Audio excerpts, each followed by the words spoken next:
Bonjour les Itata, bienvenue dans votre émission Coutez ça. Aujourd'hui, mercredi 8 mars, journée internationale des droits de la femme. Et bien, ça tombe bien puisque nous recevons l'association 100 000 entrepreneurs. Et pour en parler, j'ai le plaisir de recevoir Madame Annie-Dominique Poulet, qui est vice-présidente de l'association Contact Entreprise. Bonjour Annie-Dominique. Bonjour les Itata, bonjour Astrid. Comment allez-vous? Très bien, merci. Donc, il y a une initiative qui est lancée cette semaine, c'est la 11e édition, donc des semaines de sensibilisation des jeunes. En partenariat, donc c'est l'association 100 000 entrepreneurs en partenariat avec l'association Contact Entreprise. Donc déjà, est-ce que vous pouvez présenter l'association Contact Entreprise? Quel est son objet? Alors, l'association Contact Entreprise existe depuis 30 ans maintenant. C'est une association loi 1901 qui est extrêmement active dans la promotion de l'image de l'entreprise et la relation entre le monde non entrepreneurial et le monde de l'entreprise, les institutions. Donc nous agissons aussi bien au sein des établissements scolaires qu'au sein aussi des institutions, aux côtés de partenaires publics et privés, pour vraiment promouvoir l'image de l'entreprise et que nos jeunes soient motivés à créer ou reprendre une entreprise ou une association. D'accord, donc vous êtes en partenariat avec l'association 100 000 entrepreneurs, ce qui semble couler de source finalement. Voilà, 100 000 entrepreneurs, pour nous, c'est un partenariat qui est totalement naturel et qui permet de potentialiser nos deux actions sur le terrain, parce que 100 000 entrepreneurs agit, c'est la 11e édition de l'entrepreneuriat féminin, puisque nous sommes dans la semaine, nous sommes dans la journée des droits des femmes. Mais surtout, 100 000 entrepreneurs agit aussi bien dans les établissements scolaires de la 4e, mais aussi jusqu'aux études supérieures, dès lors que 100 000 entrepreneurs est sollicité par les établissements scolaires ou les missions locales ou bien les écoles de la deuxième chance. Ok, donc là justement, ça tombe bien, c'est une édition spéciale, donc chaque année elle revient, si j'ai bien compris, du 6 au 24 mars. Donc ce sont des femmes entrepreneurs qui se déplacent dans les établissements scolaires pour sensibiliser les jeunes. Mais ils veulent les sensibiliser à quoi exactement? Alors, les désensibiliser aux clichés et les sensibiliser à la reprise ou à la création d'entreprises ou d'associations, parce que l'espace limitant qu'on peut avoir chez les femmes concernant certains métiers et l'action de chef d'entreprise, c'est l'espace qui est essentiellement dans notre tête et contre lequel il faut lutter. Bon, là, il y a des aspects de la société qui font que les femmes ne se sentent pas légitimes à exercer certaines fonctions. Et d'ailleurs, plus l'entreprise est importante, moins on voit de femmes aux commandes, aux manettes, aussi bien en intrapreneur, donc pilote de projet dans une entreprise, mais aussi en tant qu'entrepreneur, c'est-à-dire dirigeante de l'entreprise dans sa globalité. Donc c'est très bien puisque justement on parle d'éducation non genrée, mais on va de plus en plus vers des professions non genrées. Donc est-ce que parmi ces femmes entrepreneurs, il y a justement des profils dits atypiques pour le moment, donc des femmes qui travaillent dans l'industrie ou dans la technique ou des ingénieurs par exemple qui viendraient au contact de ces étudiants? Ah oui, totalement, et ça a fait l'objet d'ailleurs d'une grande discussion que nous avons eue avec les élèves du lycée Joseph Gaillard, à la fois ceux qui étaient en ingénierie mécanique, je crois, et ceux qui étaient en management. Donc l'éducation non genrée, ça commence dès l'éducation familiale, Bien sûr. d'accord, parce que l'éducation nationale, c'est un satellite de l'éducation de nos jeunes. Et dans le milieu, par exemple, dans lequel je suis, la prévention et la gestion des risques majeurs, on retrouve essentiellement des hommes dans les audits sur les chantiers, dans les expertises. Mais de plus en plus de femmes, comme toi, Astrid, sont présentes dans ce domaine. Et c'est important de multiplier encore plus ce type de présence, mais il faut déjà qu'elles en aient envie. Hein, il ne s'agit pas de les obliger, il faut que ce soit une vocation. Et cette envie, elle est stimulée par des exemples de femmes qui avancent et qui sont pleinement épanouies dans leur domaine. Donc c'est vrai que le fait que les jeunes voient des femmes entrepreneurs qui arrivent et qui leur disent moi je suis chimiste ou ingénieur ou je travaille dans la technique, ça casse un peu les idées reçues. Est-ce que ça suscite des interrogations particulières ou est-ce que ça donne plus envie ou ça fait peur au contraire? Alors, je ne peux prêcher que pour ma paroisse, oui. Parce que depuis 14 ans que je suis chef d'entreprise, je suis dans un monde essentiellement composé d'hommes. Et je vais dire que malheureusement, parfois, les limites viennent de nous les femmes. Et là, je le disais tout à l'heure. On s'autocensure, On s'autocensure, on se met des clichés vis-à-vis des hommes, parce que j'ai toujours rencontré des hommes respectueux, aussi bien dans mes formations dans l'Hexagone qu'en Martinique ou dans le reste de la Caraïbe. Les clichés viennent trop souvent parfois de nous et j'ai toujours eu affaire à des personnes, des hommes respectueux. Donc, il peut y avoir effectivement des situations un peu critiques où les femmes ne se sentent pas en mesure de se développer ou sont brimées ou voire même harcelées. Effectivement, ça existe. Je ne peux pas en témoigner pour ne pas en avoir été victime, mais effectivement, ça peut exister. Maintenant, il faut foncer et il ne faut pas se mettre de limites. Et puis après, sur le terrain, on verra ce qu'on trouve comme obstacles, qui sont parfois, souvent aussi des obstacles que rencontrent les hommes ex aequo. Exact, Oui. exact. Et puis c'est vrai que sensibiliser, c'est un premier pas. Et ensuite, on voit les passages à l'action, notamment des jeunes qui osent faire des stages ou proposer leur candidature pour faire des stages dans des métiers dits atypiques, en tout cas. Oui, oui, et bon, j'ai eu l'occasion au niveau familial de voir que parfois les conseils d'orientation n'étaient pas toujours On adaptés. les a tous vécus. Voilà, donc il faut faire preuve de témérité pour dire, ben non, vous voulez que je fasse telle orientation, mais je ferai telle autre, quelle que soit l'opinion que vous pouvez avoir de moi, qui d'ailleurs découle de votre expérience personnelle, heureuse ou malheureuse, votre expérience professionnelle, mais moi, je suis une personne unique et j'avancerai selon mes désirs, selon mes compétences, et selon mon état physique aussi, parce qu'on ne peut pas être non plus dans certaines situations où on peut se mettre en danger. Voilà, il y a certaines situations où il faut savoir connaître ses compétences, mais ça, homme ou femme, c'est exactement la même chose, il faut savoir connaître ses limites. Donc voilà, c'est important que les jeunes femmes le sachent, et j'en ai beaucoup parlé. Ils ont évoqué ce matin l'une de mes figures de réussite, qui est Oprah Winfrey, qui a commencé vraiment dans une situation extrêmement critique, voilà. Que ce soit sociale ou familiale, de toute façon. Et qui est considérée comme l'une des personnes, pas seulement femmes, les plus puissantes des États-Unis, voire même de certains pays, parce qu'elle a un pouvoir qui est extrêmement important, médiatique, entrepreneurial et autres. Donc voilà, il faut vraiment casser ces limites-là, et c'est ce que 100 000 entrepreneurs et contacts entreprises font tout au long de l'année, parce que là, on est sur la semaine de l'entrepreneuriat féminin, mais ces actions de 100 000 entrepreneurs se font tout au long de l'année, notamment l'année scolaire, bien sûr, puisque quand les élèves sont en vacances, on ne va pas les chercher chez eux, mais c'est une action permanente. Oui, donc j'ai bien compris que c'est une édition spéciale qui revient chaque année pour un certain nombre de semaines, mais tout au long de l'année, que ce soit femme ou homme chef d'entreprise, ils continuent de sillonner la Martinique et aller à la rencontre des élèves. Oui, c'est notre bâton de pèlerin de bénévoles, et c'est vrai qu'on ne se lasse pas quand on a envie de voir des personnes avancer, réussir pour le bien commun.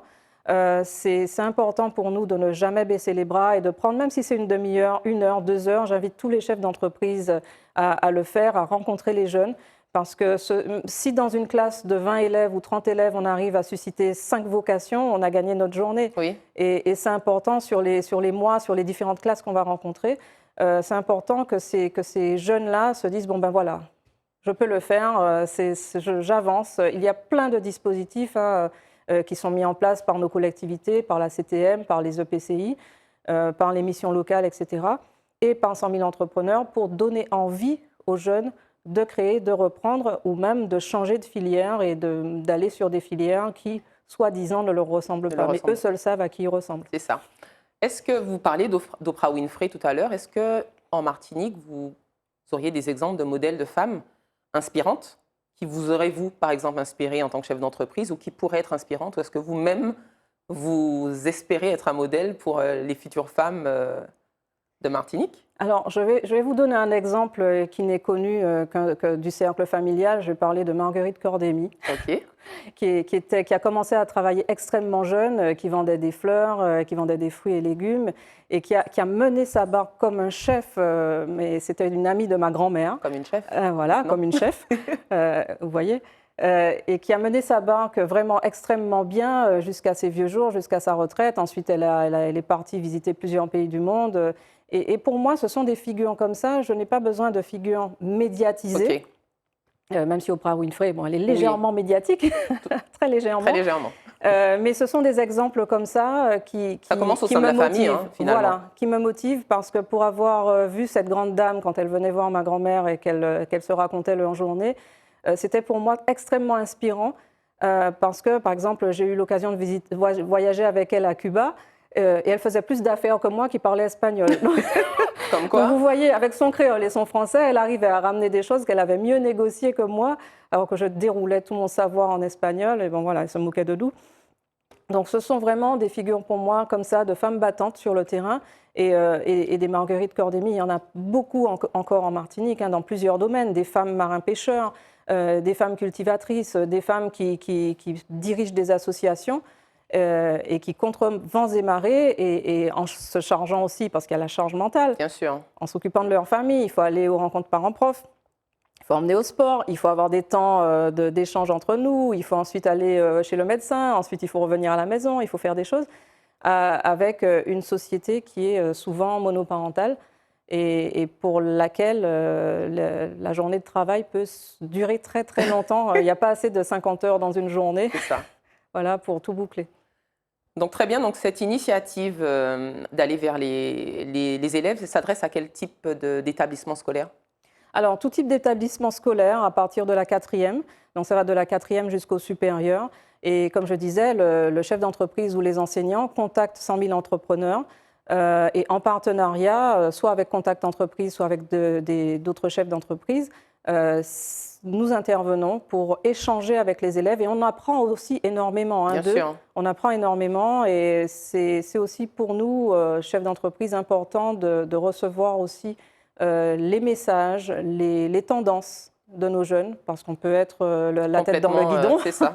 Et puis on est complètement hermétique à ce que veulent réellement les jeunes et aux idées qu'ils ont, parce que leurs idées sont extrêmement novatrices. J'aime beaucoup la notion d'échanger, parce que ce n'est pas de prof à élève ou de chef d'entreprise à élève, c'est vraiment un échange qui permet de effectivement connaître les tendances, savoir ce qu'ils attendent et qu'ils connaissent aussi la réalité du terrain.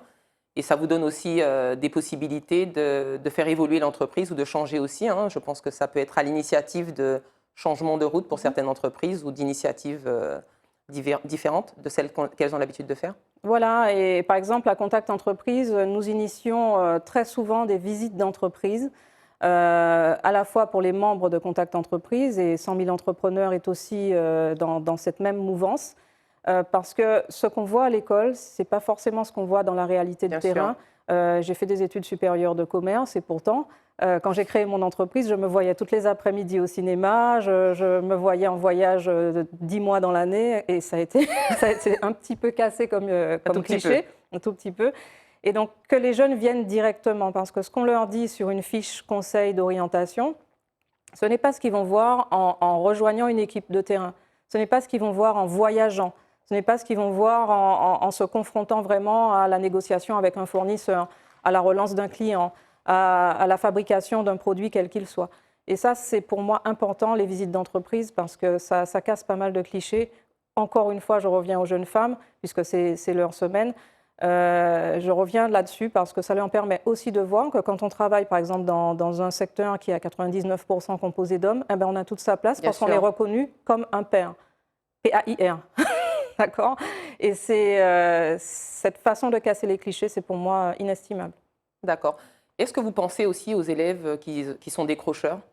Est-ce qu'il y a moyen de les atteindre aussi par votre initiative? Alors, 100 000 entrepreneurs, justement, travaillent extrêmement étroitement avec les missions locales, avec les écoles de la deuxième chance, pour permettre à ces personnes qui se sont senties exclues ou qui se sont exclues du réseau éducatif, de revenir et de se redonner une chance. Parce qu'il y a vraiment une expression que je ne supporte pas, c'est « qu'est-ce qu'on fait pour moi ?» Voilà. Non, quand j'entends ça, je dis « qu'est-ce que je fais pour moi-même » Qu'est-ce que je dois faire? Et 100 000 entrepreneurs travaillent étroitement avec ces structures pour que les jeunes puissent revenir dans le circuit. Parce qu'on peut avoir le talent qu'on veut, on peut avoir les compétences qu'on veut. Si on ne canalise pas cela au sein d'une formation un peu rationnelle, on perd certains satellites de compétences et on prête le flanc au fait d'être dépendant de spécialistes qui vont venir vous dire comment on fait la comptabilité, comment on gère une équipe, comment on promeut l'image de son entreprise, etc. Donc c'est important de compléter ces compétences avec une formation plus académique. Donc comment se passent ces entretiens avec les élèves? Ce sont des entretiens collectifs ou individuels ou les deux? Comment ça se passe quand l'entrepreneur arrive dans une salle de classe ou... Alors, il peut y avoir des entretiens qui se font avec un entrepreneur et une classe. Il peut y avoir des entretiens beaucoup plus dynamiques au sein de petits ateliers de speed dating. D'accord. Et là, les chefs d'entreprise, une demi-heure par groupe, échangent directement avec des très petits groupes d'étudiants. Et là, on a vraiment des remontées de questions, de remarques, d'expériences aussi personnelles, parce que en troisième, on a des élèves qui ont déjà fait un stage. Il y en a un chez Zitata, il me semble, en ce moment. Et bien, à l'issue de ces expériences-là, ils peuvent déjà dire, bon ben voilà, je pensais faire telles études, mais j'ai un petit doute. Est-ce que dans votre entreprise, dans ce métier-là, ça correspond à ce que je pense? Ou est-ce que c'est mieux? Donc voilà, et ça complète ce qu'ils pensent du monde de l'entreprise. D'accord, donc là, on est vraiment dans du concret, donc c'est super. Super Exactement. pour les jeunes. En tout cas, merci pour cette initiative. Merci encore. Malheureusement, l'émission touche à sa fin. Donc, merci Annie-Dominique Poulet, qui, je rappelle, est vice-présidente de l'association Contact Entreprise. Donc, pour plus de Et 100 000 renseignements... entrepreneurs. Et 100 000 entrepreneurs. Membres. Voilà, membres de 100 000 entrepreneurs. Donc, justement, si les profs veulent d'ores et déjà vous contacter pour les éditions à venir, ils peuvent aller sur le site internet 100 000 entrepreneurs, Voilà. au pluriel sans e.com. Exactement. Ça marche. Merci beaucoup, Annie-Dominique. Merci encore à vous. Eh bien, j'espère que cette émission vous a plu, les Zitata. Quant à nous, je nous dis à très bientôt dans un autre Écoutez ça. Restez au rendez-vous.